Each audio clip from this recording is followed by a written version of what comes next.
शिवाय नमस्तु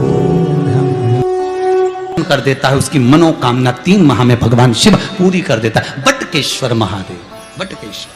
घर में क्लेश हो रहा हो, विवाद हो रहा हो, लड़ाइयां हो रही हो, झगड़ा हो रहा हो, एक काली मिर्ची, एक लौंग, शिव पुराण कह रही है, चढ़ाओ, शमी पत्र चढ़ाओ, बेलपत्र चढ़ाओ, काली तिल हो तो काली तिल, जो आप चढ़ाते हो, जहां जहां जैसा जैसा विधान है, जो जो क्रम बताया है वैसा वैसा करो, पर निवेदन है, चढ़ाने के बाद उतारो भी, चढ़ाने के बाद उतारो भी, उसको एक पात्र में रख दो। पूरा की पूरा मत चढ़ाओ, थोड़ी सी काली तिली चढ़ा दी, ज्यादा लेकर आए हो तो एक और रख दो, पंडित जी से कह दो ये रखा है, मूंग ज्यादा नहीं, थोड़ा सा चढ़ाया, ये महाराज जी रखा। अब तुमने तो उंडे ले जाए ना, वो दूसरी आए ना, पानी उंडेल के चले जाने, मैं चिपक गई वो काली तिल्ली पूरी ऐसी। अब भगवान भी सोचे, बताओ, जब 84 महादेव की यात्रा करी थी, जो लोग हमारे साथ में गए थे 84 महादेव करने के लिए 2-1 साल पहले, तो उस समय पर सबको मालूम होगा कि मंदिर के अंदर हमने प्रवेश नहीं दिया। जिस महादेव पे जो चीज चढ़ना थी उसके लिए एक बर्तन रख दिया, पात्र रख दिया, और उसमें आप चढ़ा दो, और वो पात्र शिव जी को छुआ दो, शंकर को। जिन्होंने 84 महादेव हमारे साथ कर रहे थे, हाँ, उनको ज्ञात होगा, वस्तु चढ़ाई जरूर है, पर शंकर को समर्पित जरूर करिए। तो फिर निवेदन करेंगे, आप जाओ मंदिर में, पर मंदिर में जाते समय इतना भान जरूर रखना कि हम कुछ चंदन लगाएं, अगरबत्ती लगाएं, दिया लगाएं, धूप बत्ती लगाएं, ना लगाएं, पर शंकर के मंदिर में सफाई होना जरूरी है, शिव के मंदिर में साफ होना जरूरी है। उसका कारण क्या है? क्योंकि भगवान विष्णु के मंदिर में कीचड़ नहीं हो सकता, क्योंकि वहां तो पहले से ही पोछा लगा, वहां कौन सा पानी रोज का चढ़ रहा है? राम जी के मंदिर में कौन सा रोज का पानी चढ़ रहा है? भगवान सांवरिया सेठ के मंदिर में कौन सा रोज का पानी चढ़ रहा है? जितने भगवान के मंदिर जाओगे, भवानी आदि, वहां कौन सा रोज पानी? पर शंकर जी को तो रोज गंगा का जल चाहिए, बिना जल के तो रहते ही नहीं। तो किसी ने पूछा, आखिर शंकर जी को ये रोज पानी चढ़ाने का विधान क्या वर्णन करता है? तो शिव महापुराण की कथा में विद्येश्वर संहिता में लिखा, लिंग महापुराण के अंतर्गत वर्णन करा, और साथ में स्कंद पुराण में कहा गया कि शंकर को तृप्ति का भान कराता है जल।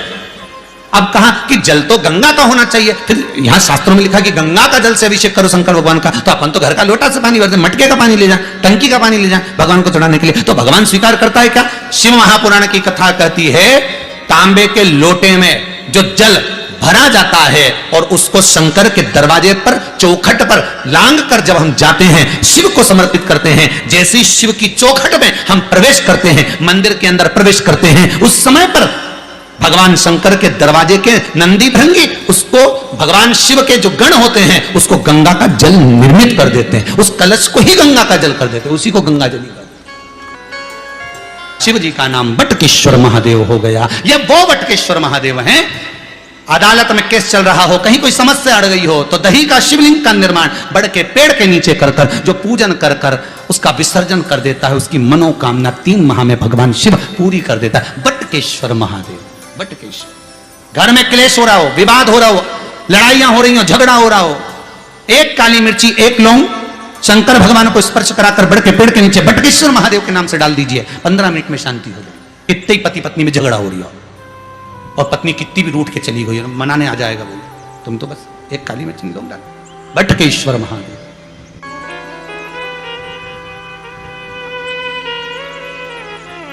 कितनी बार कहा आपको, कई बार कथा में कहा कि घर से पानी लेकर जाओ, पर मंदिर के अंदर नल लगा है, वहीं बाल्टी रखी है, नल चालू करा, बाल्टी में से भरा, शंकर जी को चढ़ाया। अब यहां शिव पुराण क्या करे कि चौखट में से जब आप जल लेकर प्रवेश करोगे तो वो गंगा का जल बन जाएगा। अब देखिए जरा संवाद, शिव महापुराण का चरित्र स्मरण करिए। चौखट में से, शंकर के दरवाजे की चौखट में जब आप प्रवेश करें, भरा हुआ पात्र लेकर, जल लेकर जब जाएं तो वो गंगा का जल बन गया। शंकर उसको आनंद से स्वीकार करता है, मेरा ओ घरदानी, मेरा शंभो, उसको आनंद में स्वीकार करते हैं। अब मैं यहां शंकर जी, वहां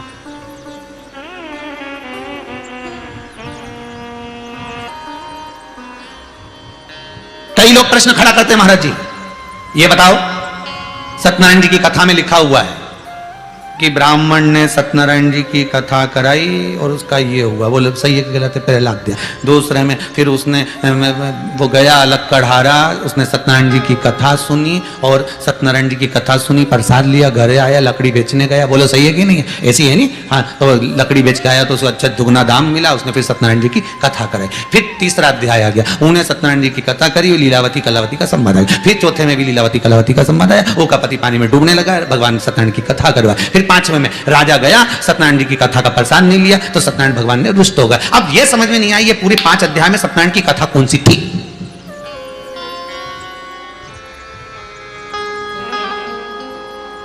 पूरे 5 अध्याय में कहा उन्होंने सत्यनारायण की कथा करवाई, तो कथा कौन सी थी। फिर उन्होंने कहा उन्होंने सत्यनारायण की कथा करवाई, तो कथा कौन सी थी। लक्कड़हारे ने सत्यनारायण की कथा करवाई, कथा कौन सी थी। लीलावती कलावती ने सत्यनारायण की कथा करवाई, कथा कौन सी थी। राजा कथा का प्रसाद लिया तो कथा कौन सी थी।